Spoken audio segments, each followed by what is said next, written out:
I'm Mike Proack. I'm an account executive here with Workato. I'm here with Carrie Officer, VP of Product of Integrations at iCIMS. And our conversation today is about essentially about how fast iCIMS was able to evaluate a vendor, go live, and get customers live with Workato. When Carrie and I were prepping for this yesterday, we actually realized we just met 10 months ago. And I think when you think about software implementation and go lives and things and evaluations in general, that's a really short amount of time from meeting a vendor to being able to get up here today and talk about the success they've had so far. So today we're going to focus on what was Carrie's journey in meeting Workato and being able to find success so quickly. And she'll talk about all the different details step by step. So thanks everyone for joining us, and I'll pass it to Carrie to introduce herself and get us started. All right, great, thanks Mike. So a little bit about me, you guys have probably read this already. I have been working in the ERP integration space for over 20 years. This is my passion, I love it. I've built a lot of integrations as technology has changed and evolved over the years. My biggest goal is, how do we make sure we have quiet operations, that it's easy for services to deploy, and so that requires constant, reinvestment, right, and evaluation and tuning and continuing to adjust as you go and measure, right? So who is iCIMS, right? Some of you are aware we have over 4,500 clients. If you think about this, what we've really launched with is HCM integrations. We are an applicant tracking system, talent cloud platform. We have 9 products that make up our talent cloud in addition to the ATS. So all of those customers need data shared back and forth with their HCM system. And I would say probably 85% of them want an integration built, and they don't want to have to do the manual data maintenance back and forth on it.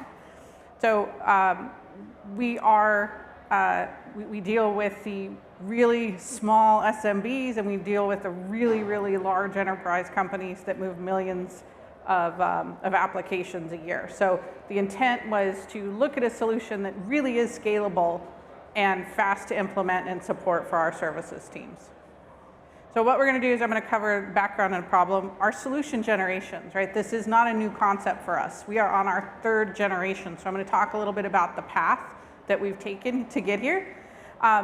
Evaluation of a solution, right? And then our Workato journey. So once we did VOC, vendor choice, what did we go through to actually get to market? And then what is our business impact and ROI to date? And then what are we planning to do in the next 18 months in our roadmap? I think the session we just got out of was really exciting to see what's coming out in the roadmap. Some of those things we influenced because of what we're trying to do, right? So we're really excited to hear about all of that that's coming out. So you guys will see our path of how we look to adopt some of that. So background and problem, right? iCIMS was mostly a flat file build when we started to look at this 7 years ago, right? We basically made it the customer's problem to get their data in and out of our system. We gave them APIs. Of those of you who know, it's expensive for a customer to solve that problem. Do they have the IT expertise, the domain expertise, right? There's a lot of factors. So it creates a lot of friction from sales all the way through to support. So we were wanting to look to how to solve this and really ensure that when we get into the sales conversation, the integration isn't really a topic. It's more of a checkbox, we're done, let's move on. We have our documentation out there, their tech team and InfoSec security team can go dig through it, it's very deep, and they walk away going, oh, yeah, okay, that's great, right? So what used to be the biggest friction point is now just tick the box and move on. So our goal was to create and build and host bi-directional integrations for the major players in the HCM integration market. That covers 80% of our customer base. That means the other 20% are the one-off systems, the on-prem systems that we just don't want to go anywhere near, or the homemade, I'm going to build my own system, or it's been around for 50 years and I'm scared to move and touch it. So with that, these are productized connectors, right? So this is not bespoke. This is not built for a customer. So how do we make sure that we have a productized integration, and let's leverage what platforms are out in the market? Yeah, and those flat files, I know they were the standard for so long. Even when you first were looking at your first solution 6 years ago, can you talk about how much has changed now here in 2023 as far as what customers expect from an integration from a vendor like iCIMS? Yeah, the flat files were not as intimidating. Now as we go, we want instant information, we want full automation. We have some customers that want to go from application to have them on site in training in 4 hours, right? Those are the Raising Canes, those are our hospitality, those are our drivers. So how do you deliver, in order to deliver full automation and support that, that means that you got to have the integrations built, and then you got to hook the automation into that, right? So that is one driving factor. It's just the need to get the information moved and these workflows automated faster. The other thing we're seeing, especially the Great Resignation caused this challenge on iCIMS side as well as our partner sides, which is flat files are very time consuming on the HCM partner side, on the customer side, on our services side, and we're seeing more HCM vendors say, we will not support flat files. You have to go do the API and you need to build it or go through a partner. So this evolution of where are your resources getting strangled or your domain expertise doesn't exist anymore, they're like just removing that from the equation. So we needed to pivot quickly and continue to reinvest in this. And for those not in HR space, major HCM players like Workday, SuccessFactors, Oracle Fusion, UKG, platforms like that. Yep. All right, so here's our generation, right? So this is where, if you were in the prior session, we're talking about the embedded platform. You learn that there's all these great tools and this expansion that they're going through with their playbooks and all this stuff. If anything, we just jammed into this conversation going, this is not our first rodeo. We know what we want. We know where our gaps are. Let's go, go, go, right? The first generation we launched in 2017. We went out with a major middleware vendor, required very hard to find and hard to keep engineering skill sets. I'm sure you guys are going, I wonder who that was. Very expensive to scale. And the connectors were not configurable. So as you know, if all of you think about your HR systems, every customer has a different configuration, different requirements, different needs. So the first generation, we thought, great, let's build a one-size-fits-all connector. So you can imagine how that went over. And if we did need to add a feature, it had to go into engineering. If services was going to deploy this, it had to go to engineering. So it wasn't a very scalable solution. So out came the investment into the second generation. The second generation was, we decided that we were going to build our own middleware. So I'll leave it at that. Lessons learned. We could build a good mousetrap. It wasn't a great mousetrap, right? And the investment to continue to dig into, constantly improving, we needed to be more agile that our technology would let us. And it really slowed us down. We have 380 plus customers on that platform that right now is not easily scalable without a significant investment. Also, the third-party API connectivity vendor was acquired and is being deprecated. So now there's a bigger urgency in addition to the 24 months roadmap plan that was to close our gaps in that solution, that we basically took a step back and said, there's got to be a more affordable and better way to do this. So hence, at HR Tech last year, went up to Workato, was one of many vendors that we looked at to go through our selection process, threw down the gauntlet, was like, here's our litany of challenges, gaps, products, things not working well. Let's get a proof of concept in, and let's see where this goes. So with that, launched in Q2. So we signed a contract in January. We launched in Q2, and we have endless scalability. Our consumption model based, we have accelerated 90% of our 24-month roadmap, all in those couple of months. So it's allowing for rapid global expansion because of the data center support that Workato has. And that's left 10% of the solution is now dependent on the iCIMS tech stack, whereas before it used to be 90%. So that's awesome. Thanks for sharing this part. I think hopefully some people in the audience can skip some of the first gen and second gen and maybe go right into what was your third gen. But I'm just curious, when you were looking at Workato last fall, and you had to have conversations with the board or your C-suite, hey, this is our third try, I know we're going to get it right. Like, how did those conversations go? What were some of the challenges to being able to have, secure that budget and that trust to go and do this right the third time? Well, there's a couple of factors. It was very difficult, right? Because I was new to the company. I just joined 2 years ago. I came from the outside, and now I had to try to go in and recommend that we make improvements. A lot of blood, sweat, and tears of brilliant engineers went into building what we had. What we had worked, but it wasn't allowing us to move as fast as we needed to move and close those gaps and really succeed. So, this was a conversation that we had to go in and really peel back the onion and says, yes, we did deliver these things, but they aren't doing what the customers need to do. Like that second generation was, it only covers 25% of what the customers need. So those others are going, when you peel back that onion and they're like, no, I'll just have to build custom API myself, or no, I'm gonna have to go back to flat file. And that wasn't an acceptable answer, and we really started getting the feedback saying, these are the sales deals that we're losing, or this is the customer friction that we're getting in implementation because the customer doesn't have the skill set to deliver their custom integration they were going to build. So definitely it was a very difficult iterative process to raise that awareness and level set the expectations of what the picture really was. Because unless we understood where we really were at, we didn't know how to grow and where to go from there. Great. All right. Our evolution, third generation is Workato. Solution launched. So we launched it in 4 months with 5 bidirectional connectors. So our connector will have 10 to 12 inbound recipes. It will have 2 to 3 outbound recipes. These are complicated. We did go up with the US data center first. The EU data center has been configured. We're launching that in Q4. I'll talk about that later.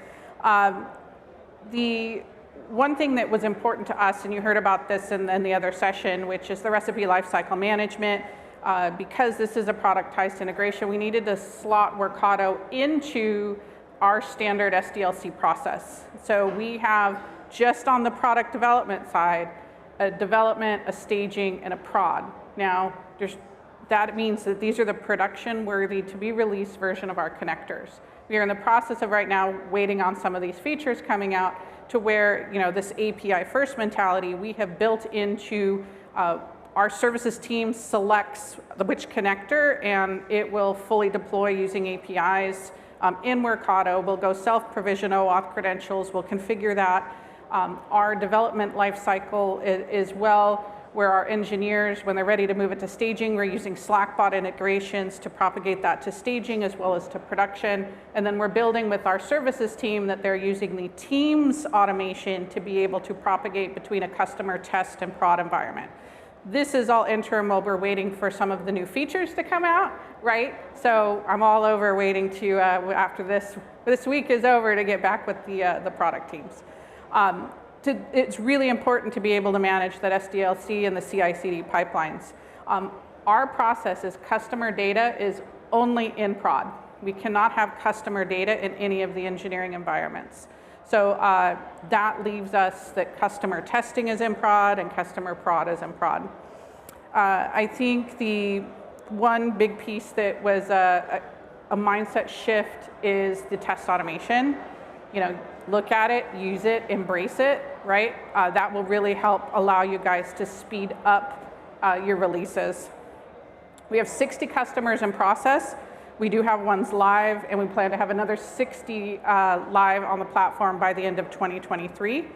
And we have planned for next year, those 300 customers on the legacy need to get moved over, and probably another, 200 on average that'll be new contracts signed that'll be coming in. So we're gonna scale and ramp very quickly, and hopefully Mike will keep us under control with these consumptions of our contract, because I think I will need more than I actually bought. So it's a terrible problem for, yes, so that was the other thing that came out of this. You know, we're going to be optimizing now. We have these customers live and see where we have some gross abusers of how we design these recipes. And the great thing is the Workato team's like, great, let's come in. We can do this. We can do that. We've got some new things on the market, and let's optimize, right, the task consumption.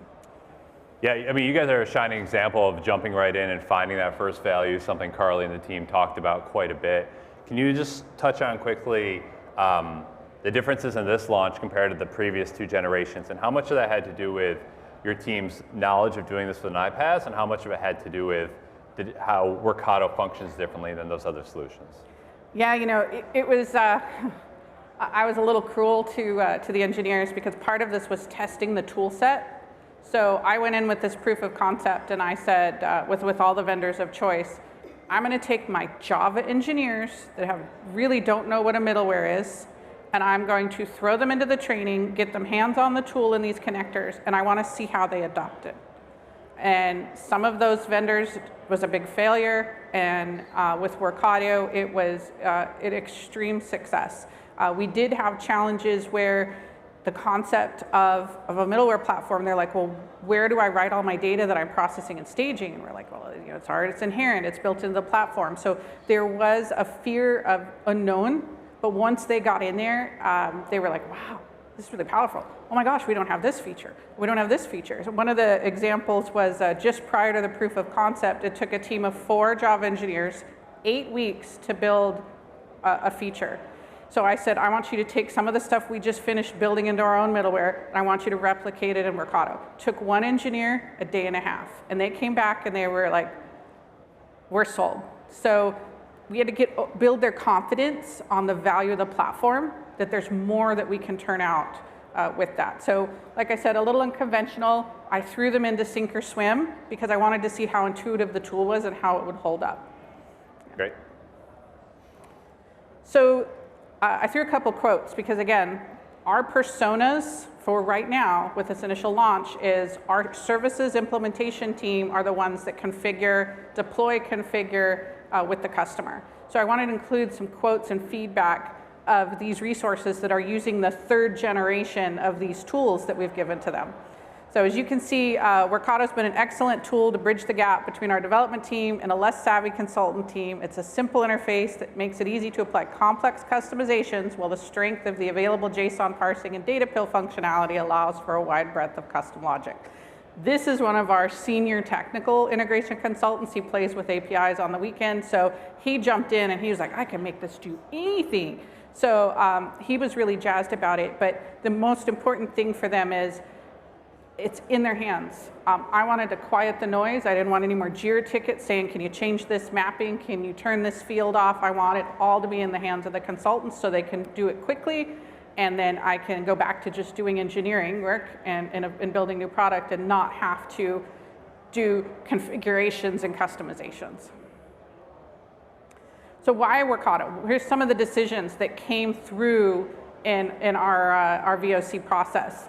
The tech stack and tooling, right? Compared to what we were using with just some of our traditional iCIMS tech stack, some of the other components that we were using with the API connection, and then the connectors that came out of the box that we could leverage.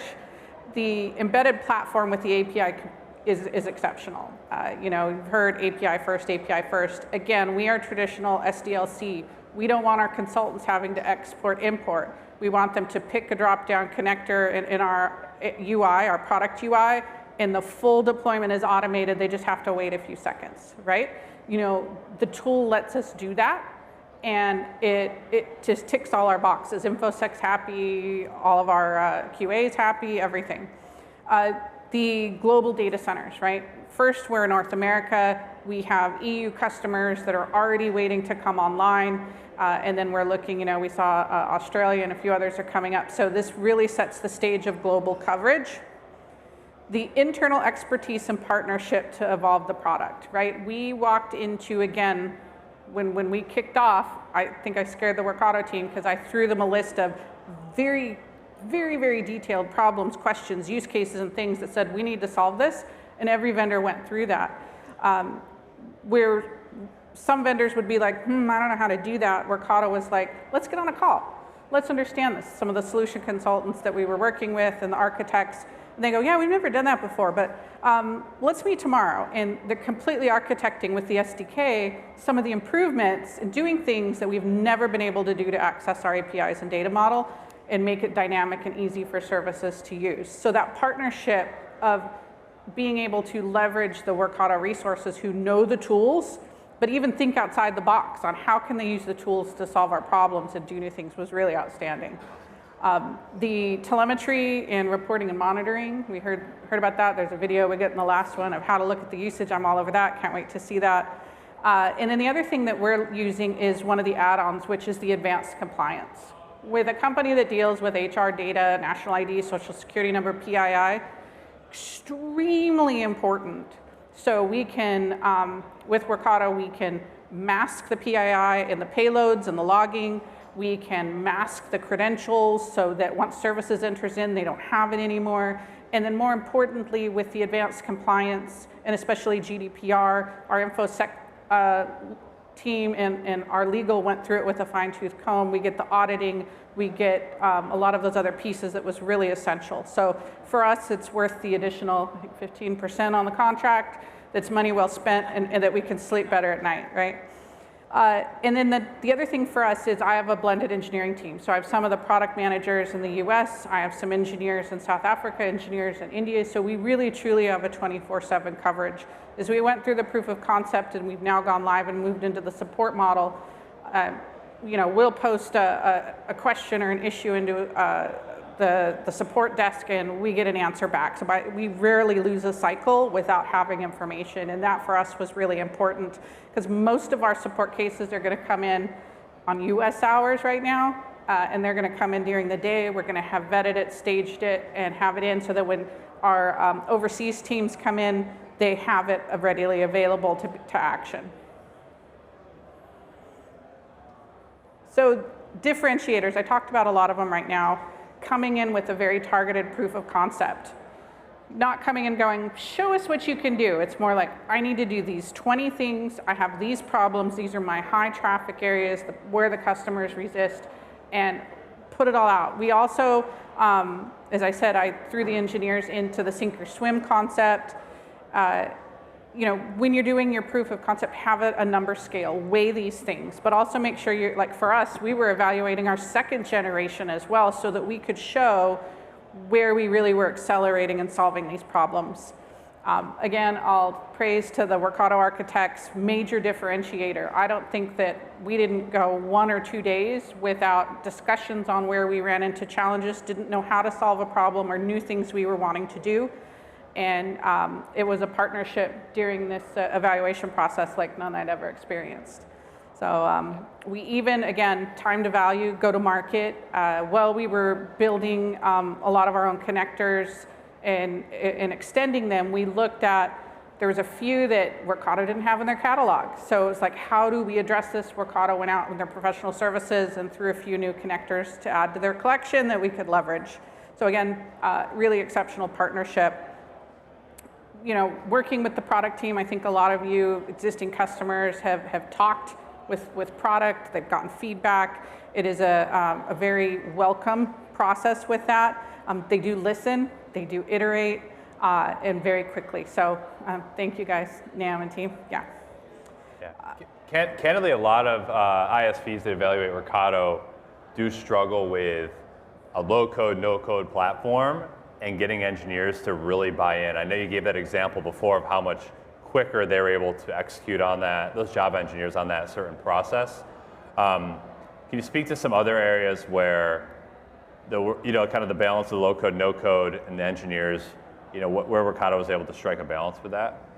Yeah, I think the benefit they really see is in some of the predefined recipes, right? And the domain expertise that comes with those recipes instead of having to try to go research an API, right? There's a lot of best practices out there. I think, the one thing is getting into the community, the private community, the public communities, and seeing and being able to share what's there instead of just being on our own and trying to figure it out.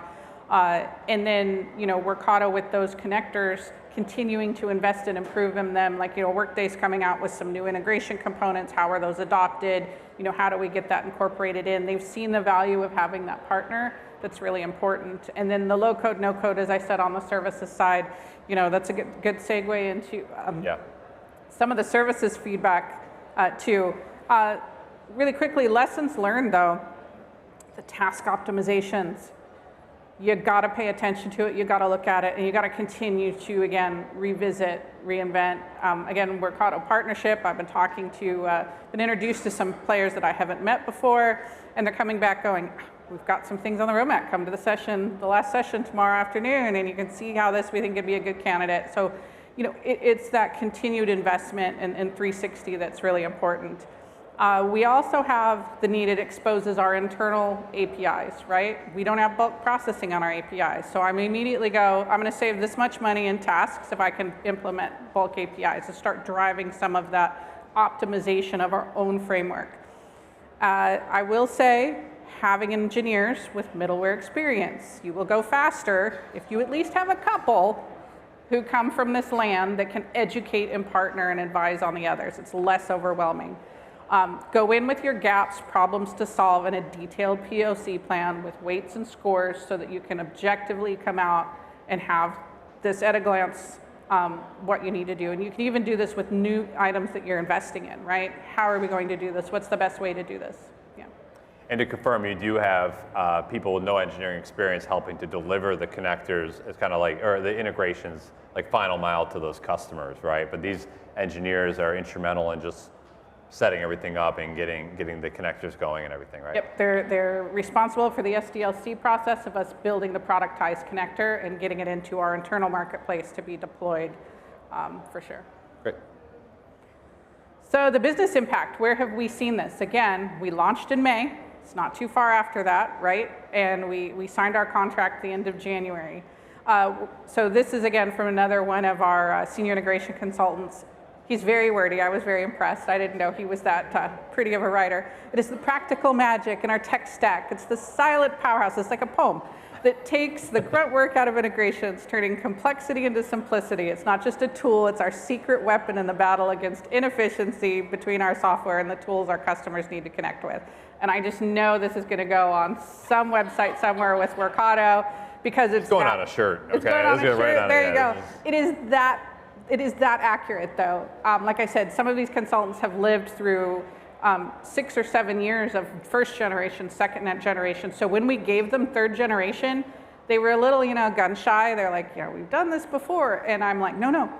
Your list of everything that doesn't work or that we haven't been able to deliver yet, or we still have to support with flat files, is delivered.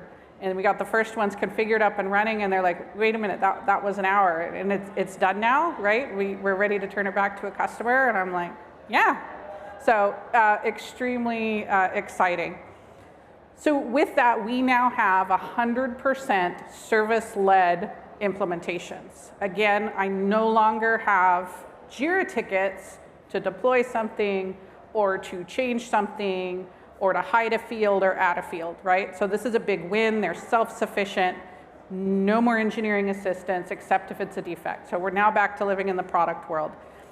We have a 60% reduction in hands-on keyboard. And the reason I use this as a metric, because when you're looking at KPIs for implementations, you can't look at the duration because you're at the mercy of the customer and their testing cycle, and are they doing 3 testing cycles or not, or when Workday's going live, or when they're migrating systems. So the KPI on that is I need to measure resource time. So they're spending 60% less time implementing these than they were on prior versions or on flat files. So we have a queue of work, so we've reduced it now from 12 weeks of a backlog down to 8 weeks, and this is only after 2 months of launch. So we're going to continue to see this going down over the next couple months. By the end of the year, we should have the normal 2-week backlog in here because we can churn through these. I love the service-led piece. I mean, that just operationalizes how even going, to step back from the service folks, but even the sales reps know that they can, include that when they're talking to customers. They can be confident in how and when it will be delivered. They know they don't need to go secure a team, get in line behind someone else, and have that custom, engineered connector build. That's awesome. That's really powerful. Yep. So our integration consultants are doing 30 customers at a time, right? So they're like, I don't have to worry about this anymore, right? It's just I can get it configured, turn it over to the customer. So let's talk about the future. What are we doing? So again, back to the session earlier, there's some great stuff coming out. I'm all over it. So what's coming out in Q3? White labeling. So we have managed services. We have service partner access. So we have external partners who implement our products and need to implement these integrations as well. So that's, the RBAC, that for those of you who were in the prior session, being able to make sure that we can have a service provider have access to their 9 customers and not the platform. Really excited about that. We're going to continue to add connectors in that. We've got 3 more launching coming up. Additional standalone product integration. So this has been focused on the ATS. As I mentioned, we have like 8 or 9 other products. I need to pull jobs in for 6 of those products. Right now I have individual code on different tech stacks running all of those, and I get to eventually get rid of them and have 1. So it's exciting to be able to work with that tech debt. Marketing automation is one of our products to be able to get candidates in to be able to market to. Q4, the EU data center I talked to you about in our own CI/CD pipeline for the EU, and our connector library expansion with EU vendors. So ADP Link, some of the other platforms. 2024, I might have to add some new things to this because I saw some stuff on the roadmap I was really excited about. But in 2024, we're looking to be able to let customers self-service instead of services. Now we've got to do some work to get it to that point to make it to where they can't damage some stuff and put some guardrails in places. But we'd like to get them, if they meet this criteria, they can go turn it on themselves, change these 10 things. If they don't meet this criteria, then they need to run it through a services project. We also are evaluating some ATS product workflow automation. So this is in design and consideration of how we can leverage Workato based upon integration values, to automate, change, move advanced statuses, email, things like that. And then in 2025, this is where it gets even more exciting, we're looking to white label the platform. So where I don't deliver a pre-built connector, we white label the customer the ability to use an integration platform with iCIMS. So all of their custom integrations or things in-house, a data warehouse, on-prem, they will get the iCIMS connector with it in a platform that they can go in and build what they need. So that is, we're looking to is that evolution. Awesome. Thanks so much, Carrie.